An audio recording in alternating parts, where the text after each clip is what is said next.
Test, test 1, 2. Can you guys hear me? I'm getting feedback.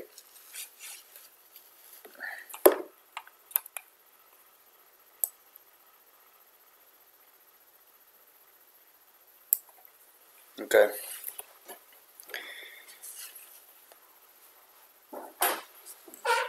Obviously, if I knew what I was doing, it wouldn't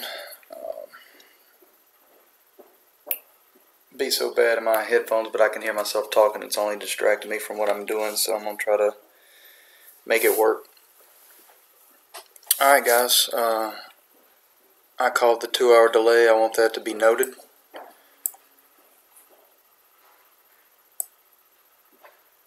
And I'm going to open it up for just anything you want to do on the chat. I don't really know what much more I can give you guys. Like I said, there's 45 questions. I haven't added any more since we had the review, or since today, and I don't think I'm going to. The struggle tomorrow obviously will be with a short period, but I honestly believe that whatever 50 minutes or however much we have in third and fifth period, which should be plenty of time, but you know I'll be more than willing to accommodate you guys if you do need more time. Tomorrow's test will be all online, so you'll get immediate feedback. After the test is over with, you'll be able to go back and forth. It won't be one of those things where you have to answer to move on. You can skip questions and take the test at your own pace, and everybody will have a different set of questions, or it'll be the same test, but they'll be mixed up, so obviously it'll keep you guys from cheating. Alright, so I'm looking at the chat.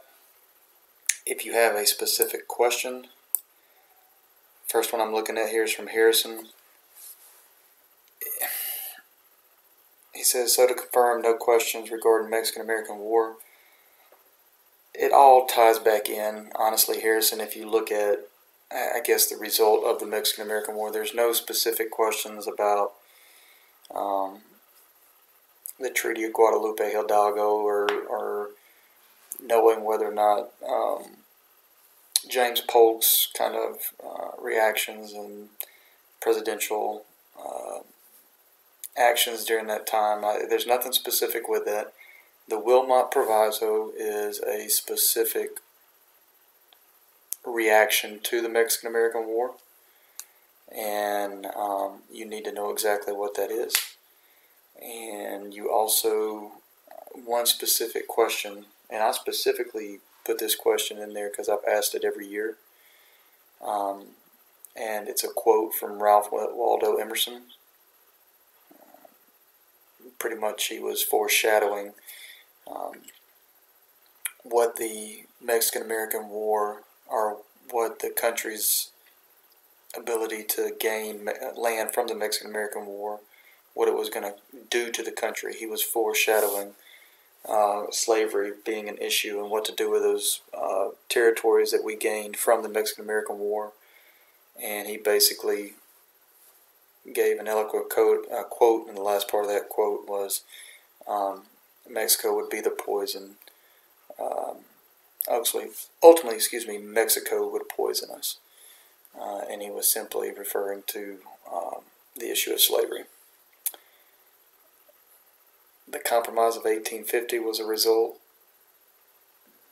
of the lands gained in the Mexican-American War. So Harrison, it's not to say that I didn't address the Mexican-American War,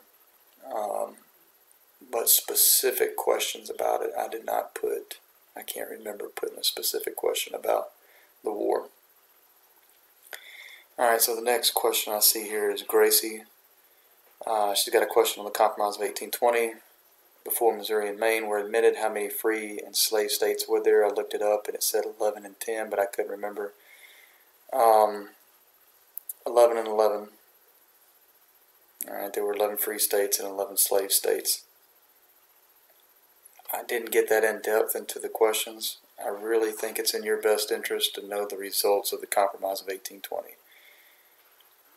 Maine being brought in as a free state, Missouri being brought in as a slave state, and the creation of the 3630 line with territories or states, with the exception of Missouri, above the 3630 line being free, and everything else below being slave. Alright, Ethan's next question: how in depth do we need to know about manifest destiny? Because you said it was a major topic, but it seems relatively simple. It is. I know I've got one specific question on the test, Ethan, about the manifest destiny, and it really requires you to interpret. I think it's one of those questions where the manifest destiny displayed all of the following except, and it's a very AP type question. You'll have to look at your choices. Just know the idea of the manifest destiny was, it was God's will for the individuals to have the opportunity to move out west, that the country was destined to grow. And just kind of look over those types of ideas, and I think you'll be fine answering the question. I hope that answered it. If you'll give me a second, let me look at the test here, just to make sure. Give me a second.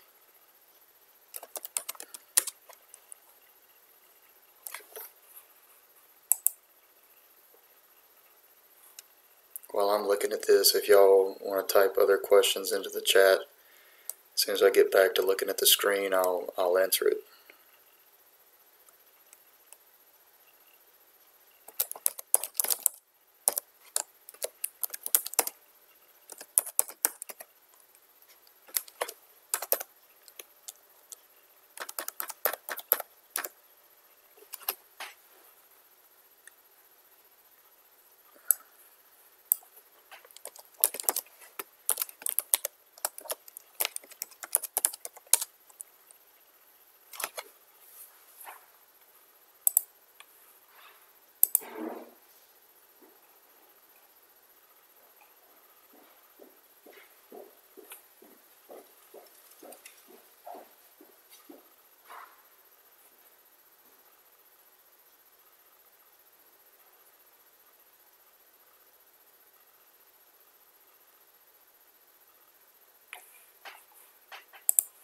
I can only see one question specifically, Dylan.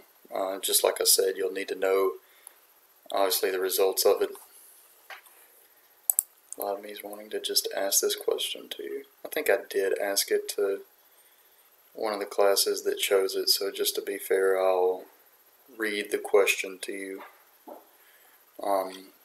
The idea of manifest destiny included all of the following beliefs except: A. Commerce and industry would decline as the nation expanded its agricultural base. B. The use of land for settled agriculture was preferable to its use for nomadic hunting. C. Westward expansion was both inevitable and beneficial. D. God had selected America as a chosen land and people. E. The ultimate extent of the American domain was to be free. The ultimate extent of the American domain was to be from the tropics to the Arctic.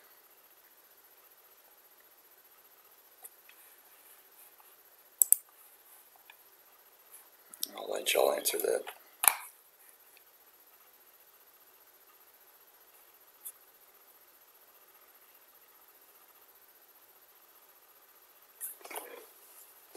Alright, Gracie, that's a good question. What became the status of slavery in Kansas and Nebraska? Were they both free states? Which direction did the popular sovereignty affect these states? Gracie, I know the few people that are watching this video are cringing at the fact that you're calling them states at this point. Remember, Kansas and Nebraska, or during the Kansas and Nebraska Act, would have been territories. They would not have been states. And ultimately, I'd have to look at the date of when Kansas becomes a state. I think it comes a state right before the Civil War, or maybe after, I can't remember. But they don't really play a huge portion in it. Remember, the main thing of understanding this is kind of how they're a battleground, bleeding Kansas. You're going to have border ruffians and jayhawkers that are coming to Kansas to kind of fight. I'm sorry for being lame here. They're going to fight for their right to vote. And ultimately they're going to decide whether or not, obviously it's a slave state or free state. There's going to be some corruption with some of the governments, territory governments. They're going to be influenced, one way or the other. I think it was, if you go back and you look at Buchanan and Douglas, right before the Lincoln-Douglas debates, Douglas almost switched his party affiliation against Buchanan because of what Buchanan was trying to influence in Kansas. But ultimately, the fight for those states, those territories when they become states, is going to be well after the Civil War and the idea of popular sovereignty is going to be passed.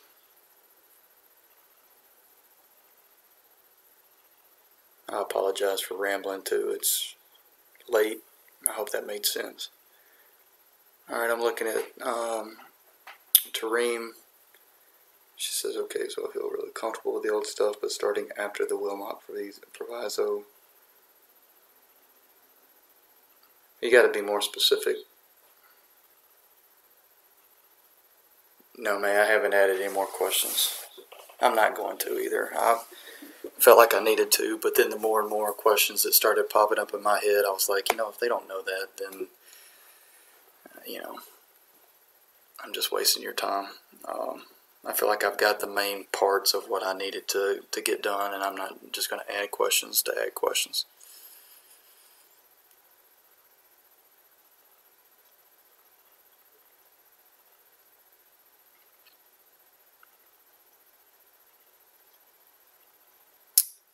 Yeah, Maggie, I'm going to continue with the test, but I'm, knowing that there could be issues with time. I mean, you still have an hour, and I'll accommodate you best I can. But I feel like if I just postpone it, I'm just going to continue to postpone it. I feel like I've already postponed it enough because a lot of y'all wanted to go trick-or-treating. Such a weak individual. But yeah, we'll go ahead with it, and if there's any issue, I'll address it.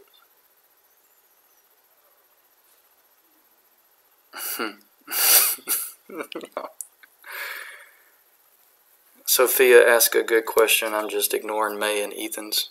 Maybe there will be an office question for a bonus. That is a good idea. Sophia, this is a good question about Uncle Tom's Cabin. I did put a simple question on there about knowing the author of Uncle Tom's Cabin, because I just think that's a fact you need to know. It's just another individual who so eloquently put words on paper to influence our culture. How did the country react to Uncle Tom's Cabin? Give me a second, Sophia.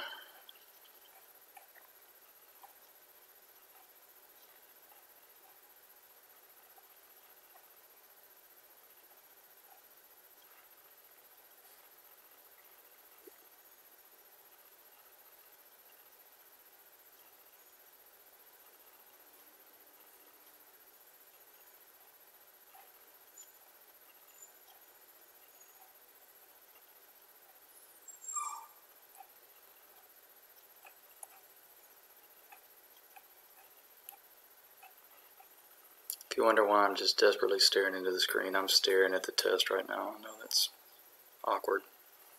I thrive in it.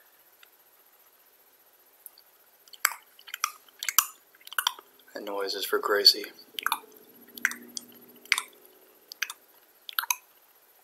That's SRAM,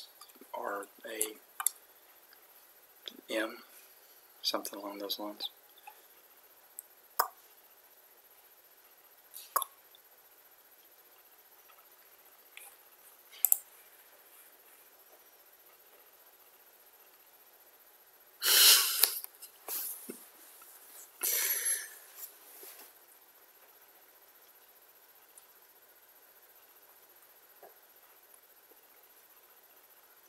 Maggie, Lord, you got a long way home.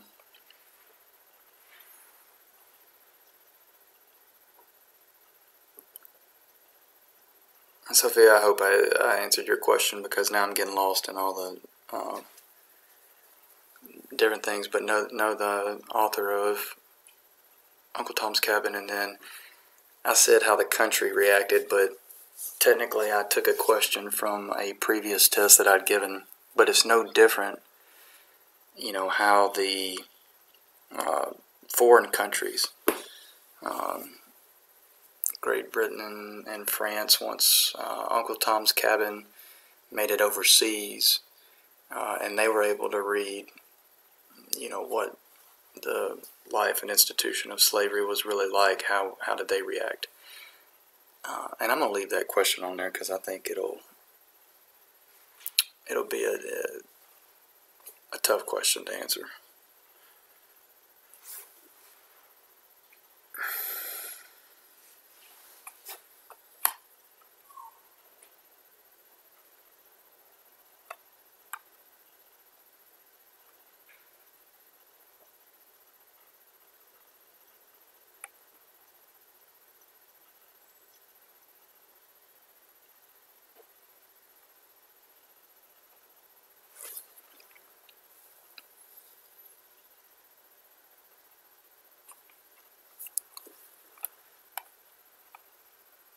No date specific on the nullification crisis, Ethan. Yeah, and I didn't even put specific dates for the certain tariff. Just know the first tariff, what John C. Calhoun referred to that first tariff, what he called it.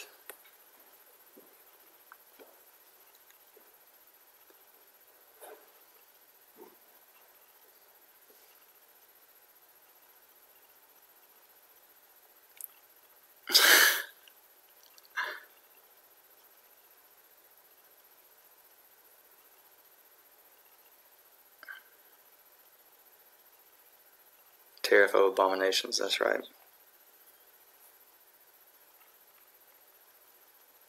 Maggie, do me a favor and send me an email. Or actually, Maggie, I'm going to send you an email right now.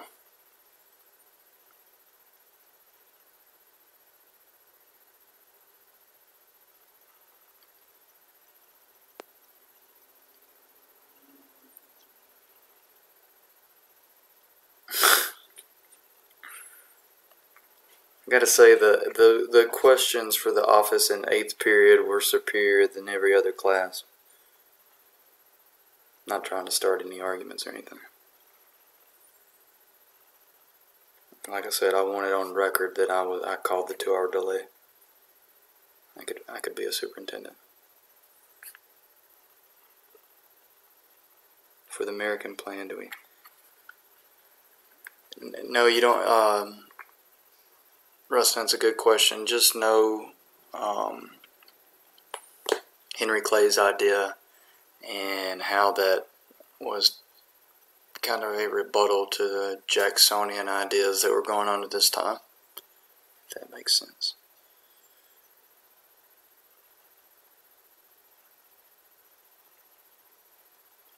No, Tareem, we can't do a round of 5-minute naps because we are on a 2-hour delay.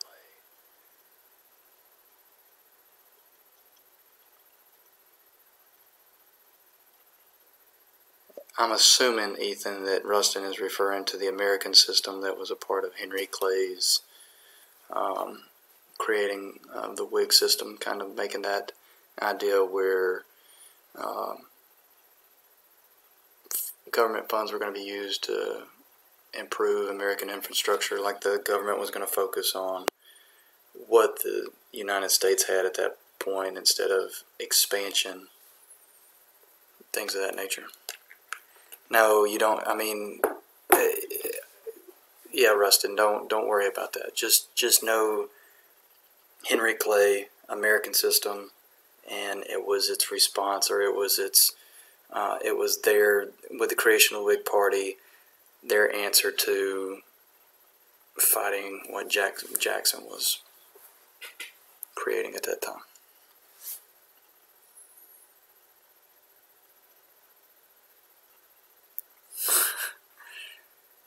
Yes, simple identification, Sophia.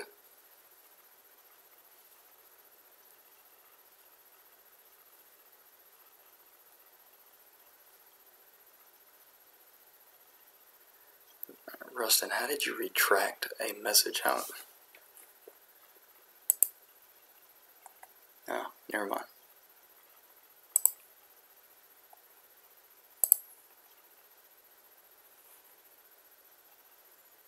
Yes, Ian, I do want their parties. John Bell favored birthday parties. Breckinridge was...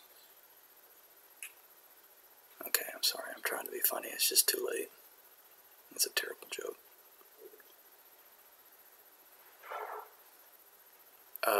Yeah, Tareem, just to be clear as mud, I told you already on that.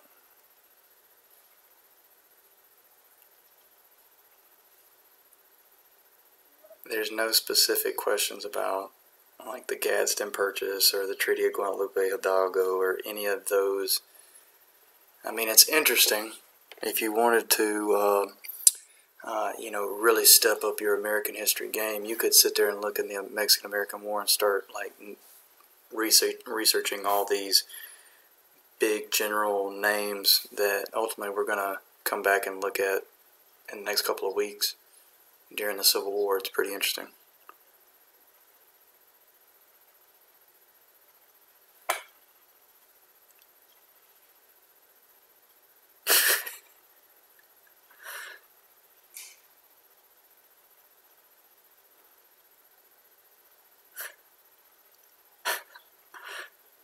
Y'all, be nice.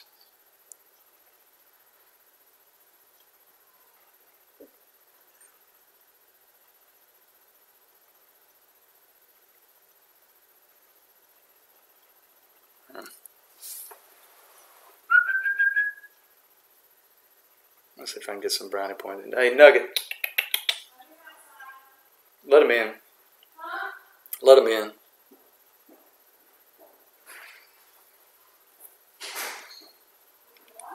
Yeah.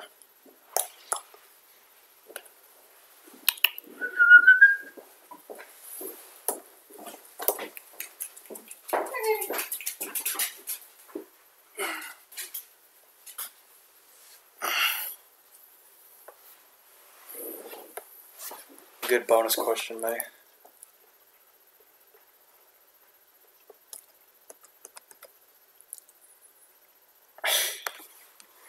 You did a pretty little baby.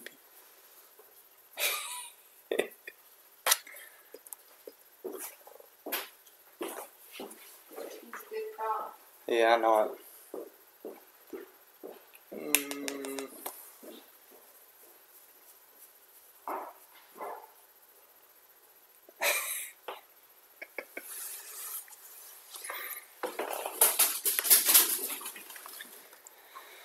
Alright.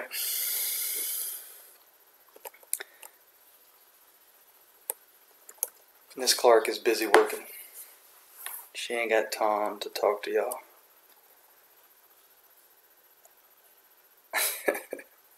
Nice, Ethan.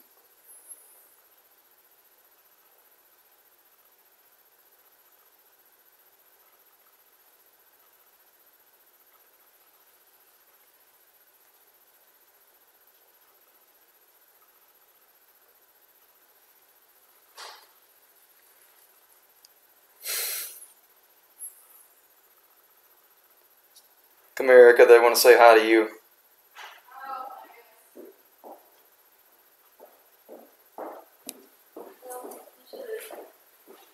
They get to ask one doctor question to you. Okay. What's this? Let's see if you can answer this question. Can you? Oh, don't embarrass me. I don't know anything. Let's see. For Harper's Ferry, do we need to know more specific about John Brown's life and plans or the effect of creating fear? I'm gonna say yes. Do you know who is? Do you know that? I think you. I recognize the name. Rustin, I specifically, I've got an analogy on the test, and that's all I'm going to leave at that regarding John Brown, and I think it's pretty obvious. Give me a second. Let me look at the test. Oh, that's Dream's mom. I think that's what Madre means.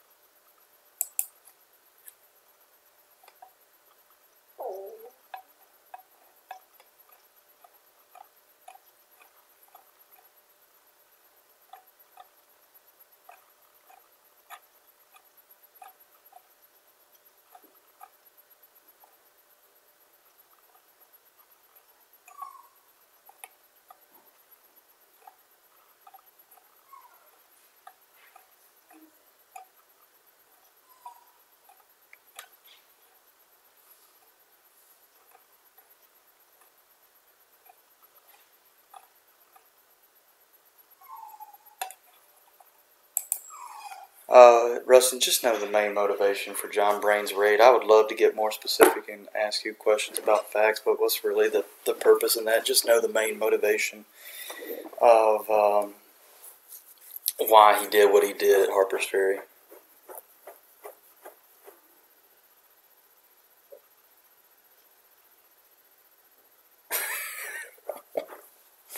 What?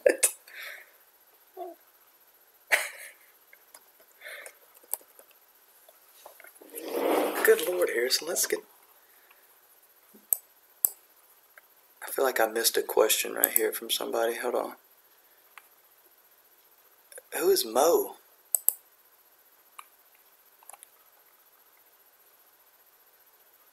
Identify yourself, Mo, and I'll answer the question.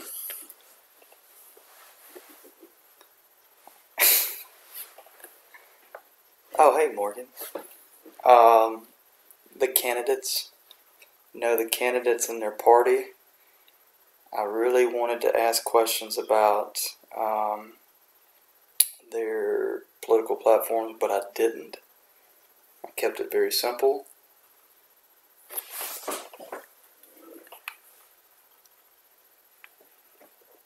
Keep it positive, all positive on here. I'll kick you out of the chat.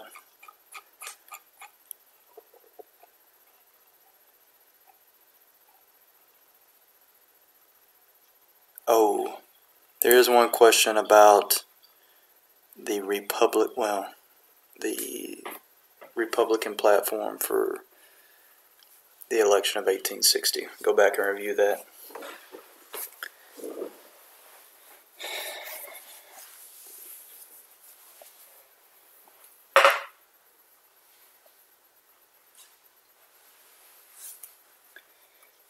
Alright. Any more questions? I would like to go watch Monday Night Football. Spend time with my wife.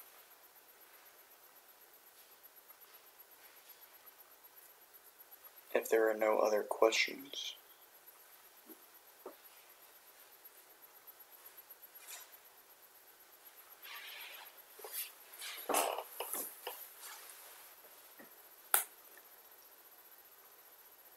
Okay, the Whig Party. Why was it created? Why was the Whig Party created? Who created it? Henry Clay. And I say he, obviously there's other influences, but Henry Clay is kind of considered to be the founding ideas of the Whig Party. The party was created to oppose Andrew Jackson and kind of his strict Jacksonian democracy that was prevalent at the time.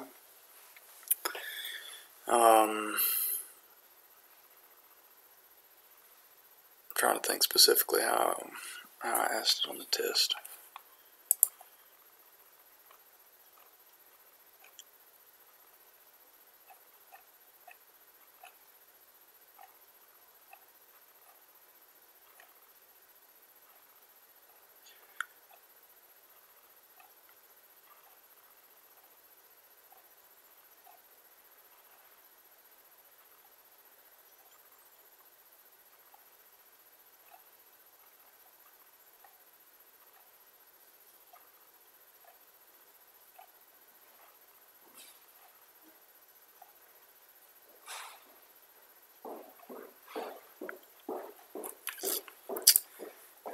I honestly think that's all you really need to know.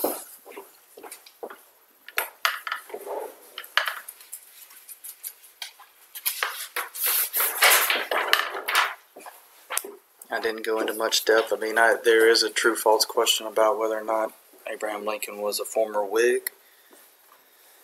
Remember, the Whigs only had about a 20-year lifespan, so they are interesting as far as talking about the different political ideas leading up to the Civil War. But I think I just focused on why they were created and ultimately Henry Clay.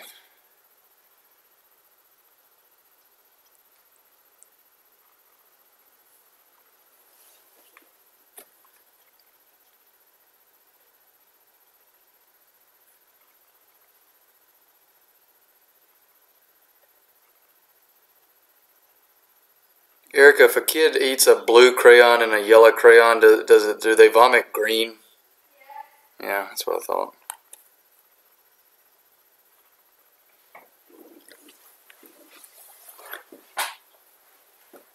Freaking millennials eating crayons.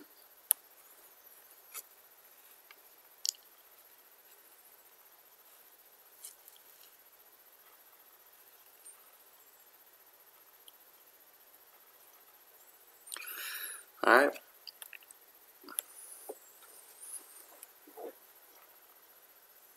Oh yeah, that's true. Sorry. I'm a millennial. I don't.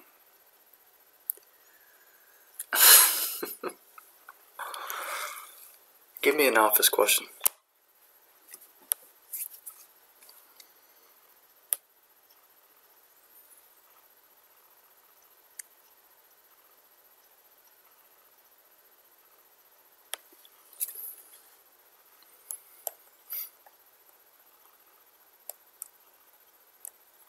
Give me an office question or give me another question on the test. I need something. You guys are boring me.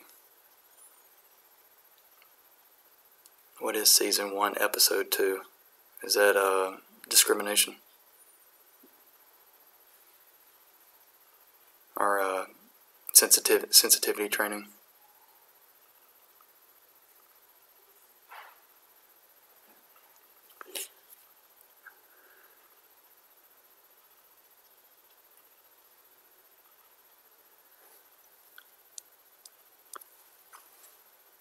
Hold on, Morgan's asking us, who is the most important? Morgan, you gotta be more specific. Henry Clay, as it relates to the Whigs, if it's going along the same type of question you asked previously.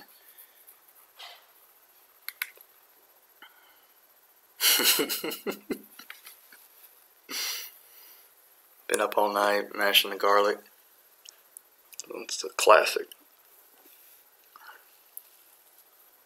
Nothing about know nothings.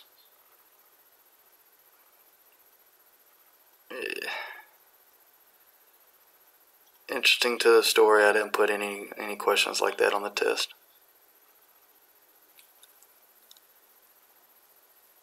Harrison, what question?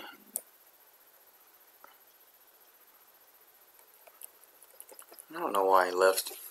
He makes the show. Just wasn't the same without him.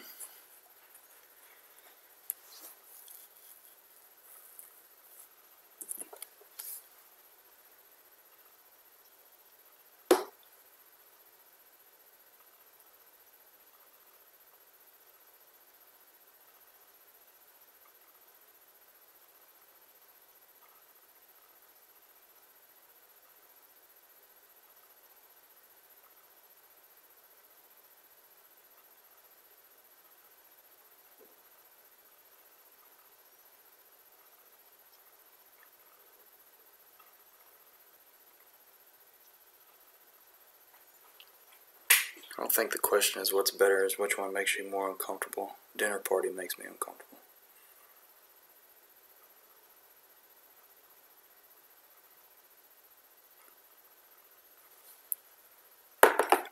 Alright, I'm gonna answer Morgan's first, and then I'm gonna answer Sophia's second. So what do you know? What do we need to know specifically about Stephen Douglas? And that's a good question. Okay. There's multiple questions about the idea of popular sovereignty. You need to know exactly what popular sovereignty is. You need to know Stephen Douglas's influence on the Kansas-Nebraska Act. That was his doing. Stephen Douglas, I don't think there's any specific question about his influence in the Compromise of 1850. But if we're mentioning the Compromise of 1850, you need to know the results of the Compromise of 1850. Stephen Douglas was successful in his bid for the Senate seat in 1858, defeating Abraham Lincoln. And then ultimately flopping in the presidential election of 1860. He ran as a Northern Democrat in the election of 1860. Remember, the party split, Breckinridge being a Southern Democrat and Douglas being that Northern Democrat. Douglas carried Missouri, that was it, had 1.3 million votes. All not on the test though, just know his party affiliation and his influence on the Kansas-Nebraska Act and what that is. Sophia's question about explaining the Kansas-Nebraska Act a smidge. So ultimately, remember the story about Douglas creating the first bill and making it very vague that the territories would ultimately just have governments that would come out, and ultimately the governments would decide whether or not it would be a slave territory or free territory. And then once Southern politicians kind of got in his ear and started to, or first you need to address the idea, like his idea was popular sovereignty, that the people would then decide whether or not it'd be slave or free. And then you had Southern politicians, in particular, the individual from Kentucky who kind of got in his ear and said, look, we also need to think about repealing the 3630 line, not allowing the 3630 line to be used in these territories, that it would need to be specifically popular sovereignty, which Southern politicians would have agreed to with the Kansas-Nebraska Act. And so ultimately the Whigs would have started to filter out at this time, and a new party would have been created in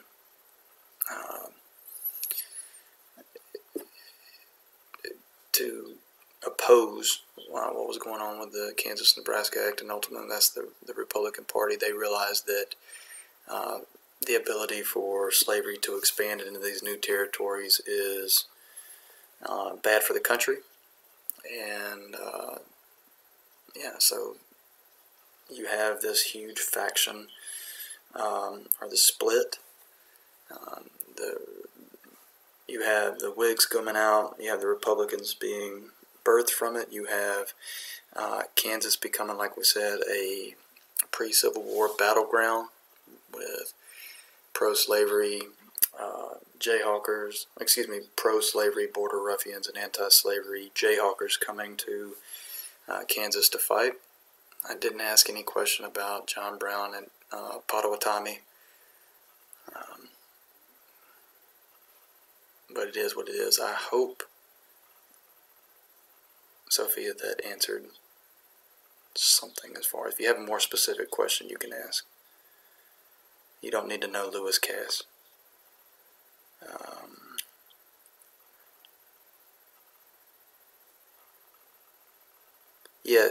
Sophia, that's a great question. Like the last part of the Louisiana Purchase to be settled would be Nebraska and Kansas. That's exactly where it came from. Great question.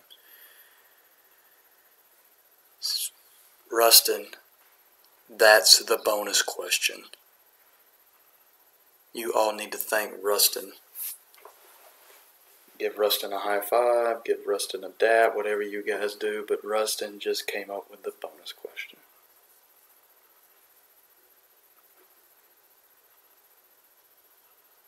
Oh, I didn't see the second part. Don't the Brooks Sumner Canning. That's gonna be the bonus question. Sorry, I didn't see the second part of Daniel Webster. Just the Brooks Sumner Canning, the Preston Brooks and Charles Sumner Canning.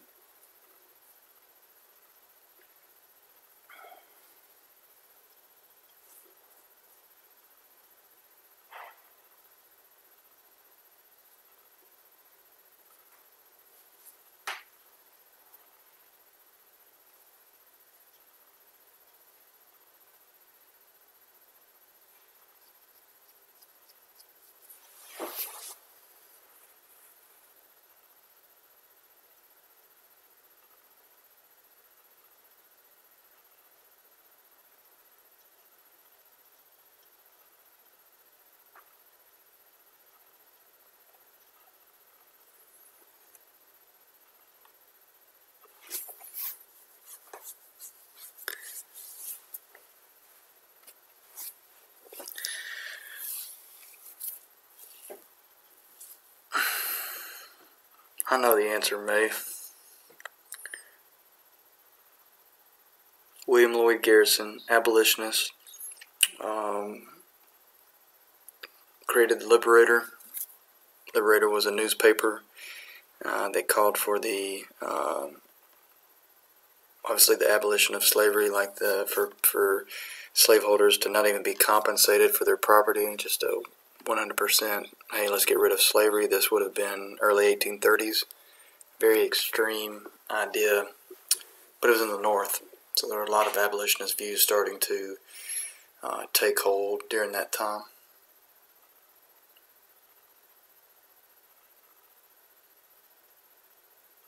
Yes, Sophia, the Republican Party was born from, it was, you would have had leftover Northern Whigs, that conscious Whigs party that would have trickled into the Republican Party. You would have had some Southern Whigs that would have been more supportive of John Bell and the Constitutional Union Party.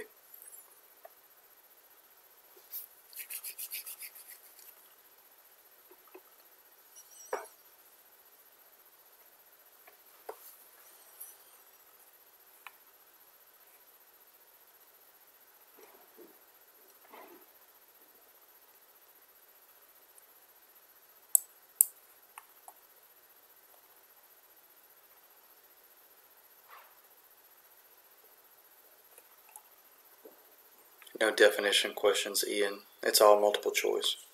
Sorry, I didn't see that question.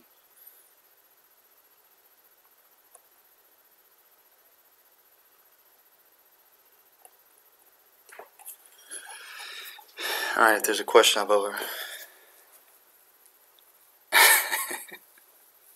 Thanks, Sophia. I appreciate that. I'll sleep better tonight knowing that I'd get 100 on my own test.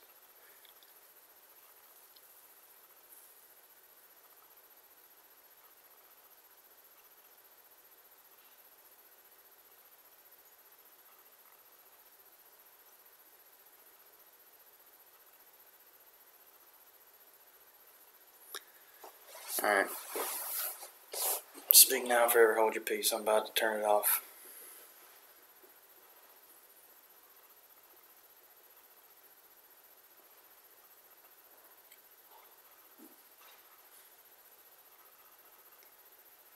I don't get that reference or joke, Ethan.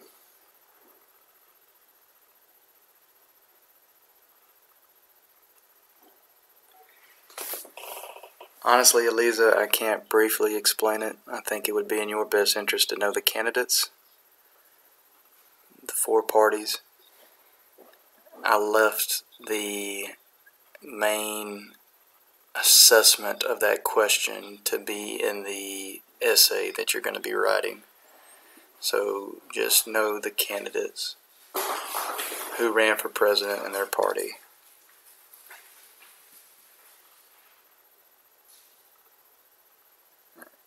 hope that helped, Eliza. If it doesn't help, come see me in the morning and I'll explain a little bit more.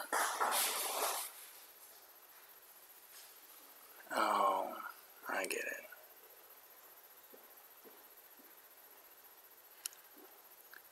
Morgan, I want you to just type in your Google, on your telephone and your electronic devices, Henry Clay and the Whig Party, and just read the first couple of paragraphs that you get.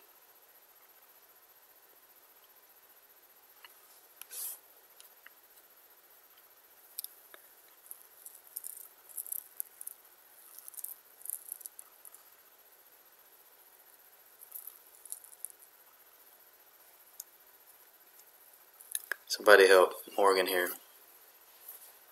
I'm tired. She wants to know the connection between Henry Clay and the Whigs.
There is a really terrible video about that answer.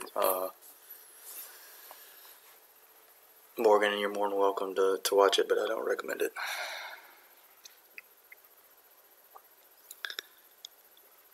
If you have any questions or concerns, come see me before class. Enjoy your 2 extra hours of sleep.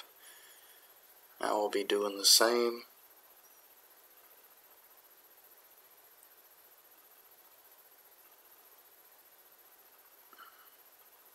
Just killing it. Killing it, Rustin. Spelling all her sight words.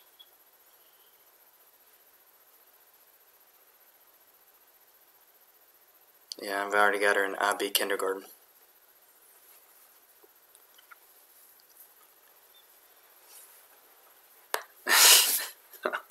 Good night, guys.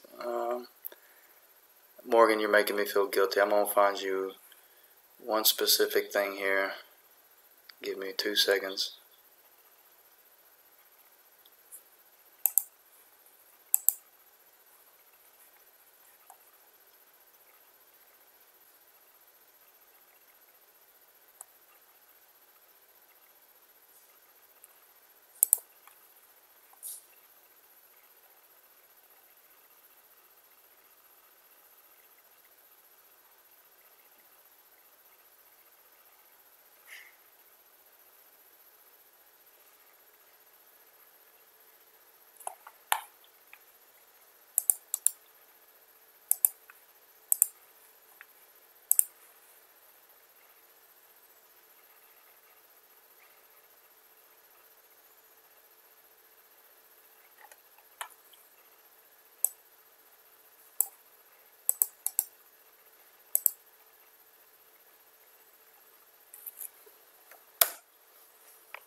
I'm going to put the transcript on Manage Back if anybody needs to see it and go back and review some of the questions.